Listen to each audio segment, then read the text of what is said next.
আমার মা নেই তো সাকিব সাকিব সাকিব। সম্প্রতি একটি কল রেকর্ড সামাজিক যোগাযোগ মাধ্যমে ভাইরাল হয়েছে, যেখানে অপুকে শোনা যায় নতুন করে জীবনকে সাজানোর পরিকল্পনা করার কারণ নিয়ে খোলাখুলি কথা বলতে।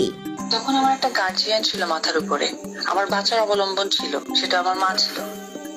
আমার মা যখন এখন নেই, তিনি জানান, আমি কি আমার আব্রামকে একা রেখে যাব? আমার সন্তানেরও একজন ভাই বোন দরকার। আজ আমি যেমন আমার ভাই বোনদের সময় কাটাই, একইভাবে আব্রামেরও একদিন সেই প্রয়োজন হবে।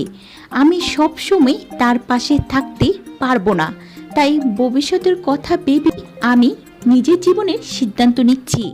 অপু বিশ্বাস আরও বলেন, আমি একা হয়ে গেলে কোথায় যাব, কি করব? আমারও তো একজন জীবনসঙ্গীর প্রয়োজন। সাকিব নিজের জীবন গুছিয়ে নিয়েছে, এতদিন আমাকে দোয়াশার মধ্যে রেখেছিল, আমিও আশায় নিয়েছিলাম, কিন্তু এখন সব পরিষ্কার, আমি মুক্ত।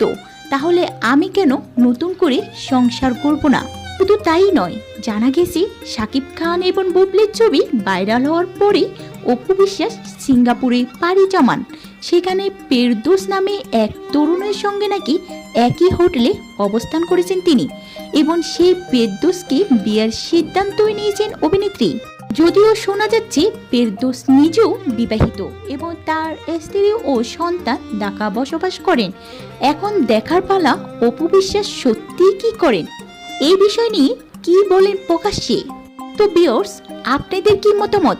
অপু বিশ্বাস কি সত্যি আবারও বিয়ের পিঁড়িতে বসতে যাচ্ছেন? আপনার মন্তব্যটি অবশ্যই কমেন্টে জানাতে ভুলবেন না। আল্লাহ হাফেজ।